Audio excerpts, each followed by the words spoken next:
Meine Mutter starb diesen Sommer. Ein Lied im Radio war nur noch Geräusch und keine Einladung mehr mitzusingen, obwohl keine von uns den Text kannte. Ein Regenguss war nur noch Wetter und keine Gelegenheit mehr, nach draußen zu laufen und barfuß in einer Pfütze zu tanzen. Das klingt vielleicht poetisch, aber das ist es nur auf dem Papier. 14 ist ein beschissenes Alter, um seine Mutter zu verlieren. Die Trauer kommt und geht wie Ebbe und Flut. Aber da ist sie immer. Okay, ein steiler Einstieg das mal. Irgendwie auch recht schwermütig da. Verliert jemand die Mutter mit 14? Ja, Simon, das ist ein steiler Einstieg. Es ist der Anfang von dem Roman, den ich dir heute mitgebracht habe.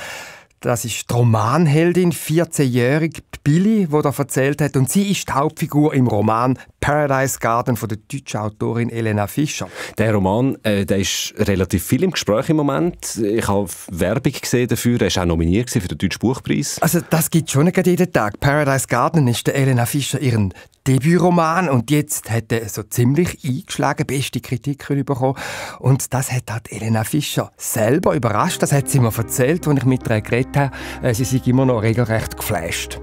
Mir geht's sehr gut, wenngleich es natürlich auch anstrengend ist und fühlt sich immer noch an wie ein Traum, der wahr geworden ist. Von daher schwebig, würde ich sagen. Sie schwebt also, aber ist der Roman wirklich so gut, wie jetzt alle sagen? Ja, also es ist ein Roman, den ich mindestens in einem Zug durchgelesen habe. Das Buch spielt in den 1990er Jahren.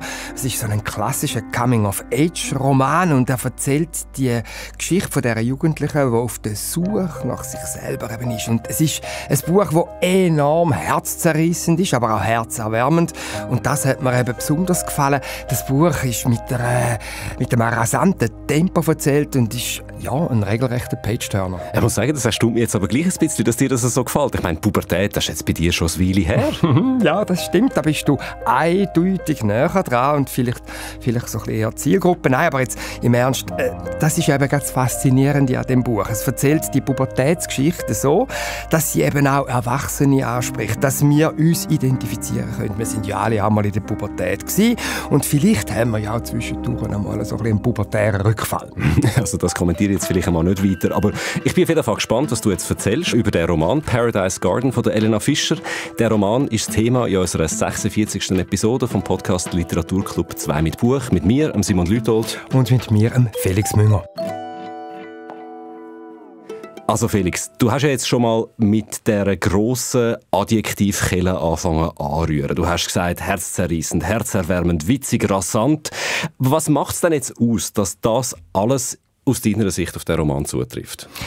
Ja, es ist sicher mal die Figur Billy, die mir sofort das Herz gewachsen ist. Sie lebt mit ihrer Mutter in einer kleinen Wohnung, in einer Hochhaussiedlung, in einer Stadt in Deutschland. Die ist nicht näher benannt. Also das könnte auch sein, dass es irgendwo in der Schweiz ist. Das hilft ja vielleicht auch noch beim Identifizieren, wenn ich mir das jetzt so überlege. Ja, das bei uns irgendwo der das könnte sein. Das könnte durchaus sein. Wichtig ist auch im Roman, dass der grosse Abwesende in dem Roman der Vater ist von der Billy.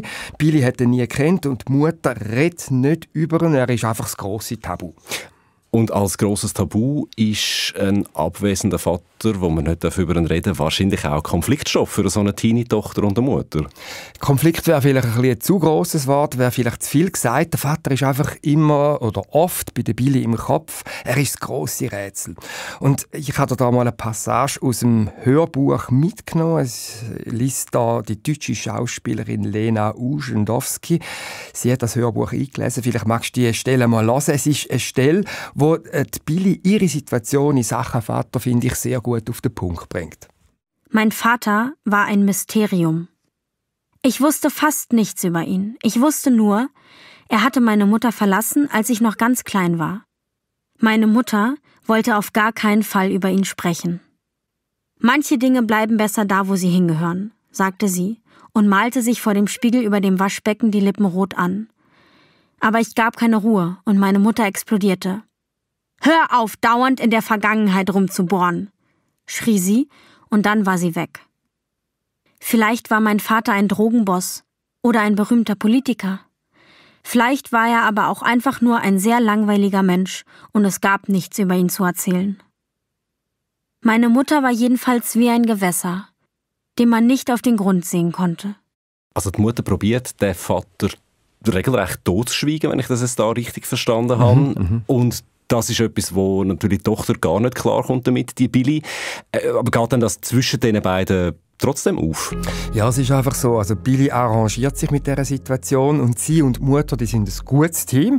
Die beiden kämpfen sich durch ihren Alltag und der ist geprägt von Geldsorgen. Die Mutter ist eine sogenannte Working Poor. Also die hat 2 Jobs, aber das Geld, das langt nie an.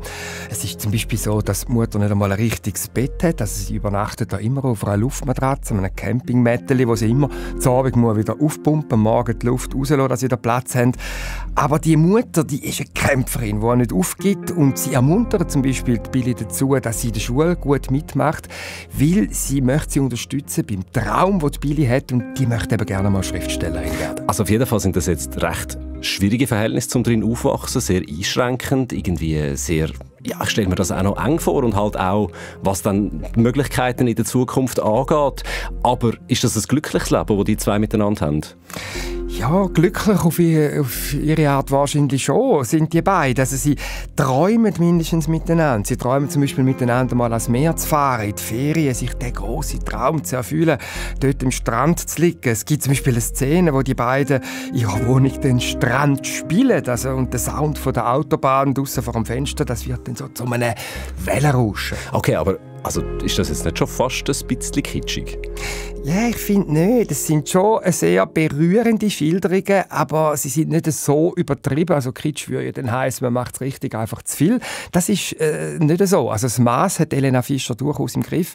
Also zum Beispiel auch, wo sie beschreibt, dass sie und ihre Mutter immer Anfang Monat, wenn wieder ein bisschen Stutz rum ist, gehen sie miteinander in einen Kaffee und dann essen sie dort den grossen Cup und der heisst dann Paradise Garden. Also da kommt der Titel von dem Roman her.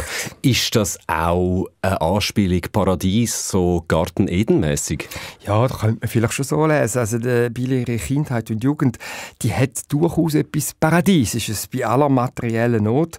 Und weil eben da auch so viel Liebe ist zwischen der Billy und der Mutter. Und dann sind auch noch die Nachbarn im Hochhaus übrigens, die auch noch zum Beziehungsgeflecht gehören, die haben auch nicht viel. Die sind auch materiell an der unteren Grenze, aber man unterstützt sich und hilft sich aus. Okay, aber irgendwie muss ich jetzt gleich noch mal ein bisschen insistieren, das juckt mich schon wieder ein bisschen. Auch das hat doch so ein bisschen etwas romantisch Verklärendes von dem Ding, wo man ist zwar arm, aber man arrangiert sich und alle haben zusammen und man ist wahnsinnig glücklich dabei. Man hat irgendwie so das absolute Glück, einfach weil die Liebe zwischeneinander so stark ist. Ist das nicht ein bisschen viel? Also du meinst so frei nach dem Motto, lieber reich im Herzen als reich im Portemonnaie? Ja, zum Beispiel. Ja, aber wie gesagt, ich hatte den Eindruck nicht gehabt. Billy idealisiert eben ihre Lage nicht. Sie benennt ihre Armut, das macht sie. Und sie macht das oft so mit einer feinen Ironie und das sorgt dann eben auch immer wieder für Farbtupfer im materiell tristen Alltag. Also das ist alles sehr gebrochen darstellt und es gibt dann auch immer wieder so satirische Einlagen, die verhindern, dass da so ein Klagelied anklingt oder eben eine Verkitschung von der Not. Es ist vielmehr so eine feine Melancholie, die der Roman durchzieht und die Atmosphäre, die habe ich sehr stimmig gefunden. Also ja, wenn ich dich so anschaue, offenbar bist du immer noch nicht so ganz überzeugt. Vielleicht Vorschlag, wir hören noch mal ins Hörbuch rein. Ich habe noch mal eine Passage dabei, wo die Billy so die eigene enge Wohnung beschreibt, wo sie da mit ihrer Mutter lebt. Meine Mutter hatte sich große Mühe gegeben. Sie wollte, dass der Ort, an dem wir lebten, schön war. Sie wollte nicht, dass jemand, der uns besuchen kam, sofort sah, dass wir am Monatsende Nudeln mit Ketchup aßen. In jedem Raum hing die Mühe meiner Mutter so offensichtlich in der Luft, wie der Shisha-Geruch in unserem Hausflur. Ihre Mühe hatte sich in all unseren Möbeln abgesetzt. Nichts davon war neu, alles war vom Flohmarkt oder vom Straßenrand. Überall blätterte der Lack ab. Überall waren Schrammen oder Sprünge. Nichts passte richtig zusammen. Holz stand neben Plastik, Plastik stand neben Metall, Metall stand neben Glas. Die Mühe meiner Mutter spiegelte sich im abgewetzten Samtbezug unseres Sofas, in den Hockern, die sie aus Paletten selbst gebaut hatte, in den Bildern an den Wänden. Die Bilder, die wir im Wohnzimmer und im Flur aufgehängt hatten, waren aus alten Kalendern ausgeschnitten. Am Jahresende warfen die Mitarbeiter der Firma, in der meine Mutter putzte, ihre Kalender weg. Meine Mutter nahm den schönsten mit nach Hause. Dann schnitten wir die Motive aus und klebten sie mit Tesafilm an die Wand. Orte sind wie Menschen, sagte meine Mutter einmal.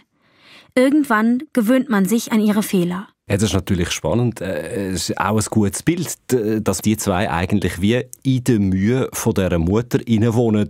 Und das Zitat jetzt am Schluss, das hat natürlich schon auch so etwas Kalenderblattmäßiges. Oder Orte sind wie Menschen, irgendwann gewöhnt man sich an ihre Fehler. Ja, und das ist eben typisch für die Mutter. Und das gehört auch dazu, zu dem, was ich vorher gesagt habe, dass so der Erzählfluss eben immer wieder auch ironisch gesprochen wird. Also die Mutter, die hat keine höhere Bildung, aber sie hat so für alle Lebenslagen so treffige Kalendersprüche, sagst du, so Sprüche drauf. Und das trägt eben auch zum Humor und zur Flüssigkeit von dem Roman bei.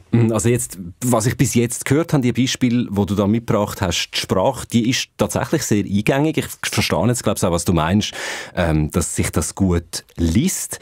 Aber auf die andere Seite ist es ja vielleicht auch ein Risiko, jetzt so zu schreiben, also aus der Sicht von einer Teenagerin, wenn man selber keine mehr ist. Also Elena Fischer, ich habe mich ein bisschen schlau gemacht über sie. Sie hat vergleichende Literaturwissenschaft studiert, Filmwissenschaft. Sie lebt in Mainz, sie ist 36, also wirklich keine Teenagerin mehr. Aber sich jetzt so in eine 14-Jährige hineinzuversetzen und probieren zu schreiben, so wie die denkt oder wie sie redet, das könnte auch recht schief gehen. Ja, das ist sicher riskant, aber ich finde, Elena Fischer hat da allfällige Klippen gut umschifft. Es ist nicht so, dass sie versucht, wie eine heutige 14- oder 15-Jährige zu schreiben, sondern sie entwickelt eine eigene Jugendsprache, die eben über die Zeit aus verheben könnte. Also, das ist eine anspruchsvolle literarische Perspektive, die sie gewählt hat, und ich finde, sie macht es gut. Und wie hat sie das gemacht? Also, hat sie mit Jugendlichen zusammengeschafft oder hat sie einfach ihre eigene literarische Sprache entwickelt?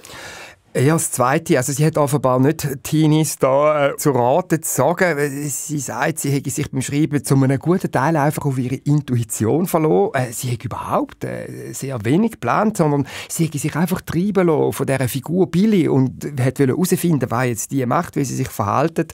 Und es sei sogar so gewesen, dass am Anfang vom Schreiben ihr nicht einmal klar war, dass denn das ein Roman über Pubertät wird. Ich habe mich nicht hingesetzt mit dem Ziel, einen Coming-of-Age-Roman zu schreiben. Mich hat einfach die Figur interessiert und mich interessieren seit jeher auch psychologische Zusammenhänge. Und das ist auch das, wie ich mich nähere einem Text überhaupt.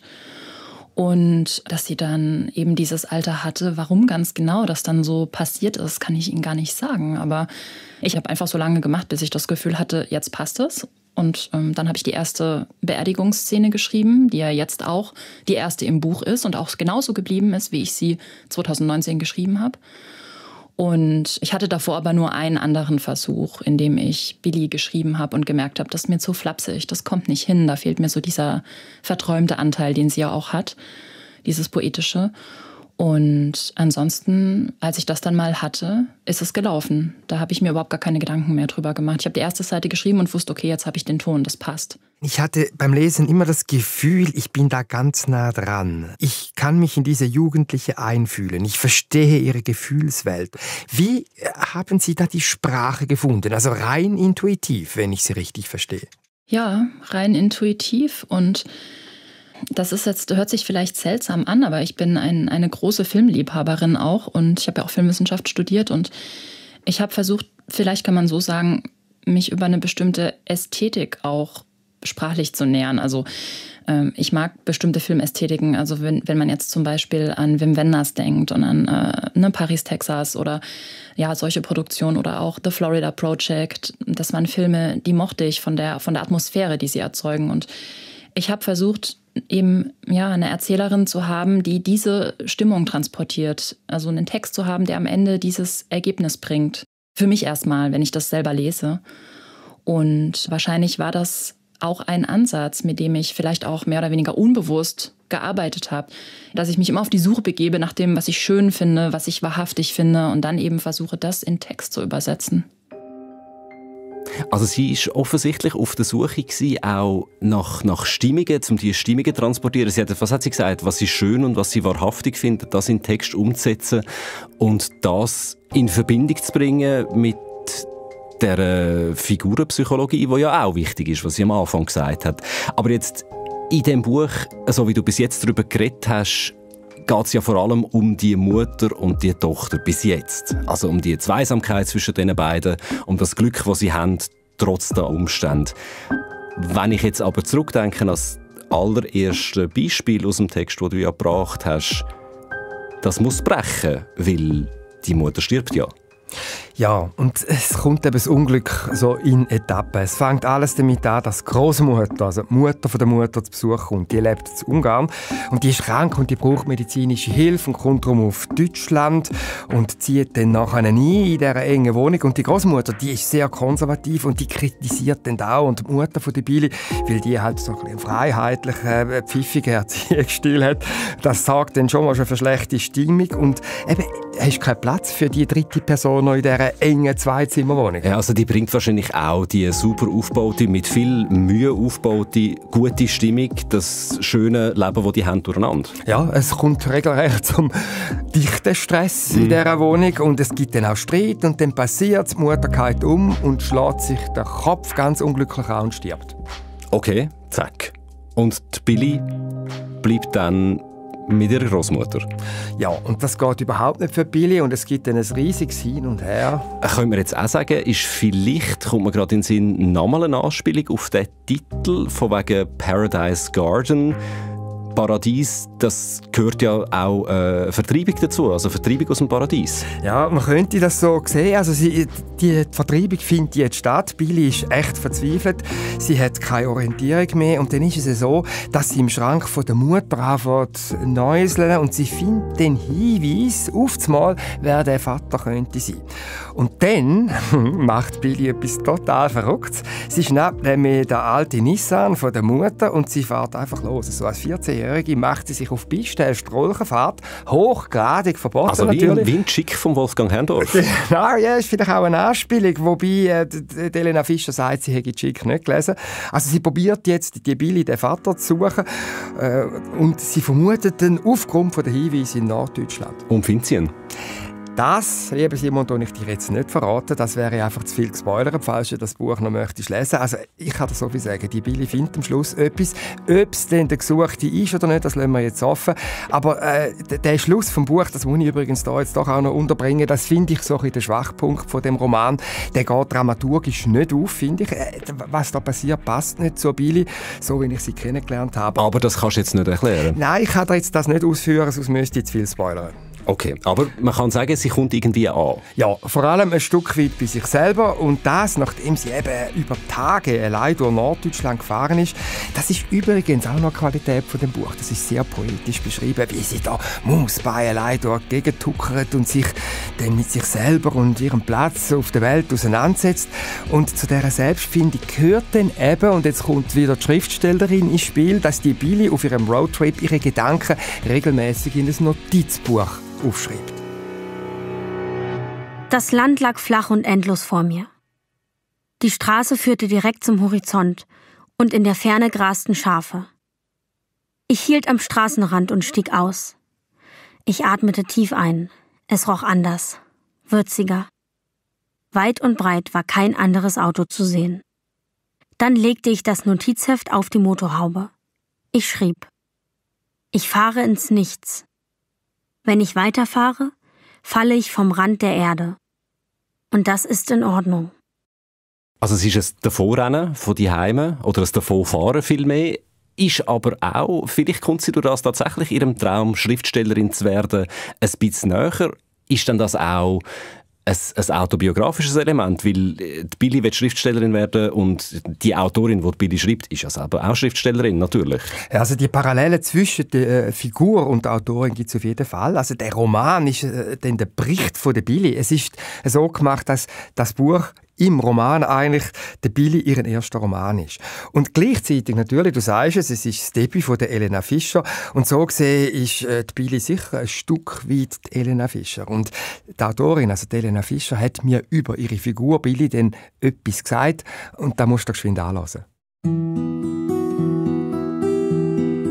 Sie hat mich zu einer Autorin gemacht, ernsthaft, so auch von mir selbst, dass ich gemerkt habe, okay, ich habe diese Figur erfunden und ich habe sie geschrieben und ich habe sie bis dahin begleitet, bis wohin ich sie begleiten wollte. Und dann habe ich sie losgelassen und jetzt kommen neue Figuren zu mir und Billy war die erste. Und das ist wahrscheinlich wie mit dem ersten Kind, das einen zur Mutter macht, hat mich Billy zur Autorin gemacht. Das finde ich sehr ein interessanter Gedanke. Also einerseits macht ja sie als Autorin die Figur, aber sie sagt, es ist auch umgekehrt, dass die Figur sie überhaupt erst zur Autorin gemacht hat. Aber trotzdem ist es dann jetzt Autofiktion? Also ist es wirklich nahe am Leben auch von der Elena Fischer? Oder wie weit weg ist es? Ziemlich weit weg, offenbar. Also abgesehen von dieser Autorinnenwerdung gibt es da offenbar praktisch keine Parallelen. Sie hätte sich selber im Roman ziemlich draussen lassen, hat mir Elena Fischer im Interview gesagt. Das kann man übrigens in voller Länge nachlesen auf srf.ch/Literatur. In dem Fall haben wir es aber mit einem Pubertätsroman zu tun. Also das Alter von der Billy, eben, wo halt einfach noch vieles im Leben offen ist, wo noch vieles möglich ist auch, wo man sich kann befreien, wo man sich irgendwie auch muss befreien aus eigenem Antrieb. Das ist ja jetzt wirklich nicht der erste Roman, der in diesem Themenfeld spielt. Also, mir ist vorher schon der Wolfgang Herrndorff in den Sinn gekommen mit «Chick». Das hat ja dort mal riesen Furore gemacht. Da geht es auch um 2 so Teenager-Buben, die ein Auto klauen, damit übers Land fahren, aber auch weg von ihrem bisherigen Leben fahren. Also jedenfalls steht das eigentlich, wenn man schaut, in einer ewig langen Tradition. Also sogenannte Bildungs- oder Entwicklungsromane. Das gibt es ja schon sehr lange. Das hat es schon vor Jahrhunderten gegeben, zum Beispiel auch beim Goethe, also so Werther oder Wilhelm Meister. Ja, oder der grüne Heinrich vom Gottfried Keller könnte man erwähnen. Oder was mir selber sehr gut gefallen hat, Demian und Narziss und Goldmund vom Hermann Hesse. Also Coming-of-Age-Roman. Es sind einfach viele. Genau, und du sagst es, heute sagt man ja eher Coming-of-Age-Roman dazu und nicht mehr Bildungsroman. Ja, also ein, der kürzlich rausgekommen ist, der mir auch sehr gut gefallen hat, ist «Hardland» von Benedikt Wells. Der ist mir sehr stark in den Sinn gekommen, fängt auch ähnlich an, nämlich mit der Erwähnung vom Tod von der Mutter in einem Sommer. Und es ist auch ein Coming-of-Age-Roman, der rasant erzählt ist, witzig, ergreifend, alles miteinander. Und mich hat dann eigentlich schon interessiert, wie der Benedikt Wells das Debüt von der Kollegin so einschätzt. Und ich habe einfach mal probiert. Die sind Verlagskollegen, oder? Ja, die sind beide bei der Diogenes. Und ich denke, ja, ich schreibe ihm jetzt nochmal ein Mail. Wir haben uns ja vor langer Zeit auch mal getroffen. Und ja, er hat mir dann tatsächlich mit einer Sprachnachricht geantwortet. Also ich habe Paradise Garden im Sommer gelesen und ich war unterwegs mit Freunden und habe wirklich jedes Mal, wenn die mich lesend angetroffen haben, das Buch hochgehalten und gesagt, oh mein Gott, das ist so gut, das müsst ihr lesen. Und ich habe leider Elena Fischer noch nicht persönlich kennengelernt und wollte einfach nur an dieser Stelle Hallo sagen. Und ich gratuliere wirklich sehr zu diesem Wurf und auch zu diesem wirklich tollen Erfolg bis hin zur Buchpreisnominierung. Das hat mich einfach wahnsinnig gefreut. Also Benedikt Wells ist voll des Lobes. Ja, kann man sagen. Aber wenn ich jetzt so mir das überlege, habe ich schon auch den Eindruck, es gibt im Moment relativ viele Romane über Pubertierende, die haben ein bisschen Konjunktur. Hast du auch das Gefühl? Ja, es ist schon so. Ja. Und an was könnte das liegen? Ja, also die Frage hat sich mir beim Lesen wirklich auch gestellt. Das hat mich gestochen und ich habe dann beschlossen, dem mal ein bisschen nachzugehen, habe nur umeinander telefoniert. Und ich bin dann bei der Germanistin Claudia Sackel bin ich dann fündig geworden. Sie ist Forscherin, Germanistin an der Universität Zürich zum Thema Literatur über Jugendliche. Und sie hat nochmal so eine andere Erklärung, eben genau für das, was du jetzt gesagt hast, für die offensichtliche aktuelle Faszination für Coming-of-Age-Romane. Ich glaube, das liegt unter anderem daran, dass die Jugendzeit oder Adoleszenz natürlich eine Umbruchszeit in vielerlei Hinsicht darstellt. Und gerade heute in einer Zeit, wo wir mit vielen Krisen konfrontiert sind an unterschiedlichsten Stellen, stellt sich ganz wesentlich für uns die Frage, wie wir mit auch diesen Umbrüchen, denen wir uns auch gegenübersehen, umgehen wollen. Und da lassen sich viele Verbindungen auch zu dieser Jugendzeit und zu diesen Momenten herstellen und diese Auseinandersetzung, wie geht die Erwachsenenwelt mit diesen Umbrüchen um, lässt sich da in diesen Romanen auch wunderbar verhandeln. Also die Unsicherheiten von der Pubertät sind eine literarische Bühne, könnte man sagen, um eben gerade heute den Umgang mit Unsicherheiten zu thematisieren, die uns eben beschäftigen, das sagt Claudia Sackel. Aber sie hat dann auch gesagt, wir können jetzt den Boom, den wir alle da jetzt festgestellt haben, auch nicht überbewerten. Weil eben Coming-of-Age-Roman Leserinnen und Leser auch früher, eben schon zu Goethes Zeit im 18. Jahrhundert fasziniert haben. Das Teenageralter ist eine Zeit des Ausprobierens von Identitätsentwürfen, des Ausprobierens von Möglichkeiten, des auch sich selbst Imaginierens. Und diese Frage, wer bin ich, beschäftigt natürlich alle von uns. Nicht nur eben uns als Jugendliche, sondern auch dann noch später ins Erwachsenensein, aber ist halt als Motiv so prominent in diesen Romanen. Und ich glaube, das ist schon auch eines dieser Faszinationselemente. Und dann käme eben noch dazu, dass die Romane über Jugendliche, und die haben ja eben das Leben noch vor sich, eben immer oder fast immer auch Hoffnung machen, dass denn das schon irgendwie gut rauskommt. Also, so dass, sagen wir mal, potenziell Positive, wo das Genre auszeichnet, das macht eben die Romane auch attraktiv, das liest man gern. Das gehen halt die verschiedenen Texte unterschiedlich an. Also manche bieten viele Hoffnungsschimmer oder auch Lösungsansätze, andere kritisieren dann stärker problematische Strukturen in unserer derzeitigen Gesellschaft und sind auch in diesem Sinne dann auch vielleicht eher aufrüttelnd, als dass sie konkrete Lösungsvorschläge anbieten, was ja natürlich auch immer schwierig ist.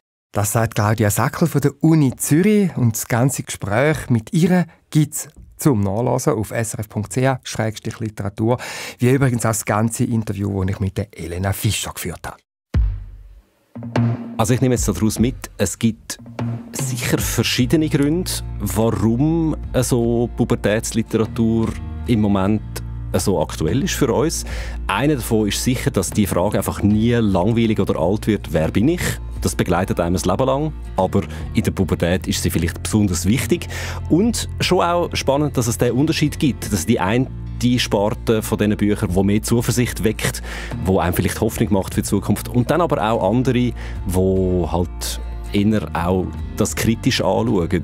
Wie ist es bei der Elena Fischer? Bei ihr habe ich jetzt das Gefühl, das endet ja schon positiv. Ja, also es ist ein Buch, das man mit einem guten Gefühl aus der Hand leitet. Also kann man sagen, viel gute Literatur. Ja, das wäre mir jetzt so negativ, weil es wird das Negative, der Bruch wird da benannt und die Problematik wird zeigen. Es ist nicht einfach ein paradiesischer Zustand, wo jetzt da mit rosaroter Farbe die Wand gemalt wird. Es ist eine Figur, die Billy, die in mir durch ihre Brochenheit auch, nehme ich an dem Lied, noch lange nachgehalten hat. Paradise Garden ist der Titel vom Roman von der Elena Fischer. Um diesen Roman ist es gegangen in der 46. Episode von unserem Podcast Literaturclub 2 mit Buch. Mit mir, Simon Lütold. Und mit mir, Felix Münger. Sounddesign Serge Krebs, Produktion Barbara Peter. Und alle Angaben zu dieser Episode und auch zu den Büchern, die wir darüber geredet haben, findet man auf srf.ch/literatur. Weiterhin sind wir glücklich über jedes nette und auch kritische Feedback von euch. Schreibt uns auf literatur@srf.ch.